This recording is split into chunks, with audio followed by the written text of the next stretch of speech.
daughters, I like to give a few pointers you can do as a parent to help correct that behavior. A little disclaimer: change will not happen overnight. Have patience with your daughter. Have patience with yourself, mom. Last episode, we spoke on the environment. This week is part two: social setting. If the social setting in your home is demeaning, profane, negative, and harsh in words and action, the behavior will continue. The social setting in the home shouldn't be a lot of profanity. When it comes to discipline, that causes destruction, self destruction. All negative talk that is criticizing will cause your daughter to feel low about herself and will continue the behavior because those words and what you think of her replays in her mind and in her thoughts years and months later, right? Which promotes destructive behaviors, depression, low self esteem. You have to be gentle with the flower, and your daughter is that flower. Your daughter is going to school coming from a negative place with that negative stench on her, and she is going to attract negativity. If your daughter confides in you with something she's done wrong, don't bring it back up and throw it in her face later on down the line. Talk with her in a tone that is gentle and loving. Let her know that those actions lead to this. Okay?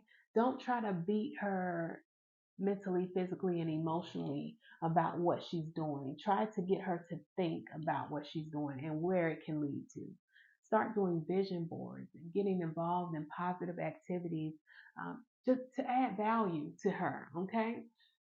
When your daughter talks to you to express her feelings, you as a parent should listen. In order for a real change to happen, everyone has to make adjustments and you have to compromise. You have to meet her somewhere. Trauma often resurfaces as reaction rather than a memory. This is why children who have experienced trauma may act out in certain ways. It is crucial to understand that if there is death in the family, a child is being raised in a single parent home, there has been verbal abuse, physical abuse, emotional abuse, neglect, manipulation, gaslighting.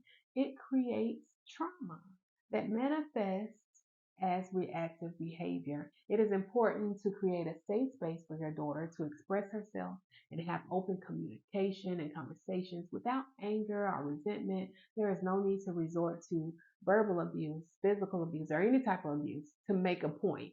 Because as adults, we are responsible for setting an example for our daughters to follow. I hope this will help create a change between you and your daughter and the social setting in your home, and then all the broken pieces that were um, broken over time. I hope they are mended, and we will go into part three and discuss responsibility because responsibility can be too much.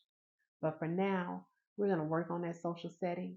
We're going to create a positive, healthy social setting for our daughters so they can grow and bloom and be as great as God called them to be. Be blessed.